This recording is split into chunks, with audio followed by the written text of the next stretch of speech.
Recently, I went to RDC, and one of the features that was revealed was absolutely insane. Definitely the most exciting thing from the whole event for me, and that would be AI-generated textures. They had a bare mesh, and then they asked the AI assistant to make it a texture, so it would look like a realistic bear. Now, this feature is gonna be sick if it works how it's supposed to, and when it comes out, but it's not out yet. However, I found a website that does make textures for you, and I would assume it's gonna be pretty close to the same technology that Roblox is gonna use. So let's go ahead and make a couple assets, run them through this texture website, and just see what happens. I do wanna make it clear that I don't really have high hopes.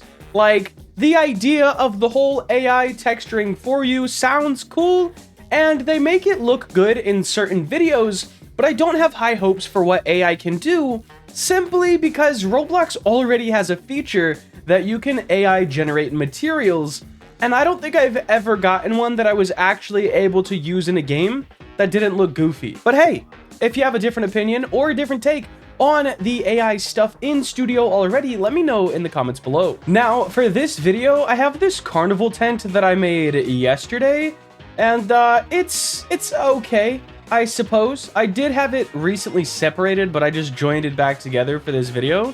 And I also want to use like rock generator just to make a rock, because everyone has rocks in their game, so we might as well make something.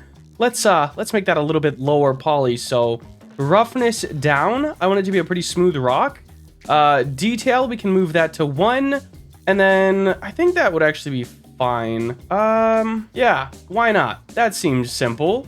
Let's apply all these modifiers. There we go. And that's a pretty simple rock. Now, to make these websites or this AI work, you have to unwrap stuff. And I don't know how to properly unwrap yet, but since we're using AI and purposefully trying to be lazy, I think it'll be fine. Let's go ahead and press U and Smart UV Project, and then let's have our islands set to 0.010, and that is just gonna have things separated a little bit so AI has a little bit of room to work. Now that this one is Smart Projected or Smart Unwrapped, whatever, let's move on to this one. We're gonna do the same thing, press U and then Smart UV Project, and this one looks like this. Two completely different projections, and I'm interested to see what AI does with them. We are going to export these separately, so we'll do a rock FBX file and then a tent FBX file, and then we'll do them separately on the website as well, just to try not to confuse the AI, because I do want some really cool stuff here, but we may not exactly get some cool stuff. Alright guys, so here's the website. It's called app.meshy.ai, and it seems like you need credits to do stuff on this website. However, it gives you some to start off with, so it's free to kind of try out, but then it looks like you would have to start buying credits or getting them however it would be. I'm not sponsored by these guys at all, but I did think it would be very interesting. And as you can see, I tried before. However, I want to be a bit more descriptive here. So let's go ahead. Here is the low poly rock that we just made. We're going to upload that to this website, and we're going to try to be a lot more descriptive with the AI. So as you can see, we have a 3D view of the rock that we just made in Blender.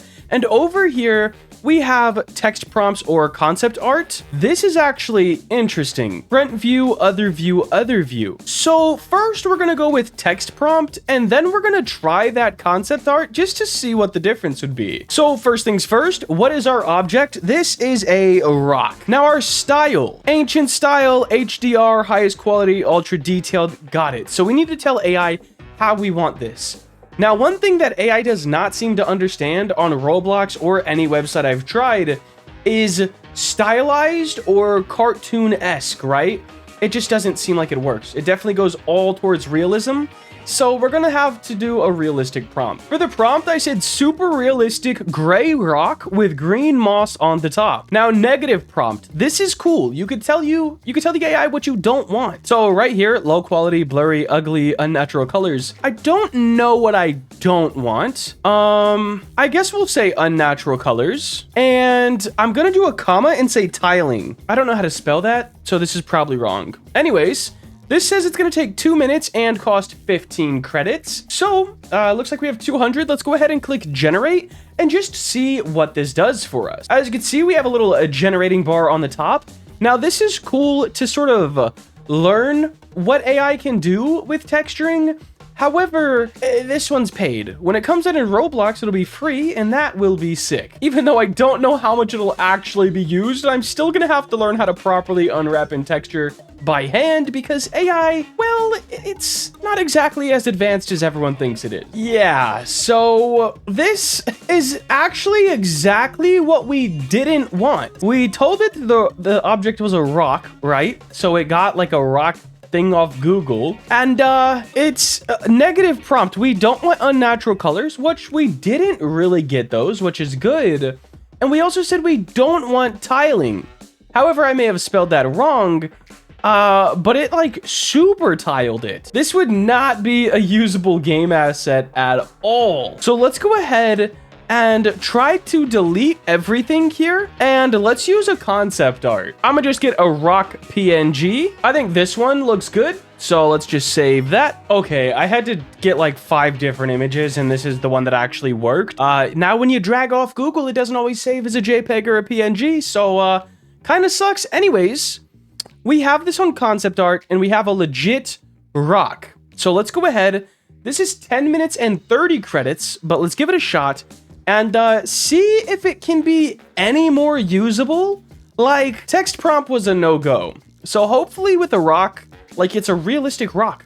So hopefully with this, AI can make something happen. Now, I do want to note, it would probably be so much better if it was properly unwrapped. However, I don't know how to do all that, so we're skipping it. All right, so picture generation definitely takes a lot longer, and this doesn't look anything like the picture. Let's go ahead and give up on the rock, because obviously it's not doing too good. And let's upload this tent. All right, here it is. It looks not great already.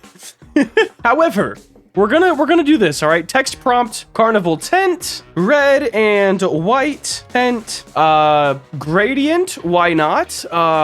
Cute. I'm just trying to put keywords. Negative prompt. Oh, wait, fabric, because why not? And then what we don't want, I'm actually gonna leave negative prompt alone. So let's generate this and just see how it works. So far, pretty much what I expected. And once again, it could change quite a bit with a proper UV unwrap, but AI is pretty far from where we want it to be. All right, you know, this actually, like, yes, it's bad, but it's quite a bit better than the rock. And I think with an actual UV unwrap, this one might not be too bad. It looks decent. I gotta be honest. You could definitely tell it's AI generated. You could tell they didn't want to do anything with the inside. But for the outside, it looks like a carnival tent. So am I stoked with how our meshes today turned out? Not exactly. Is this a very cool tool? Yes, I think it'd be fun just to play around with. And I'm hoping Roblox is a little bit better than this one. However, we'll just have to wait and see. Another thing on this site is start generating 3D models. I just want to try that out real quick. Literally sword, nature, and let's just try it out. Generate. Just because, why not? And then we'll head on off. This literally took maybe a minute and 30 seconds, and honestly, it's not horrible. Once again, you can tell that this is AI generated, but I think this feature, generating meshes, is way cooler than generating the textures. Not only do you not have to create the mesh, but it automatically textures it for you as well. So you get a mesh and a texture, and it's kind of working with itself, like it knows what the mesh is. So we may do an extra video on this later down the road. I might actually purchase some credits just to see how crazy we could get. However, I think that's gonna wrap it up for today. If you did enjoy and want to see more content like this, please make sure to like, comment, and subscribe. Have a great day. Later.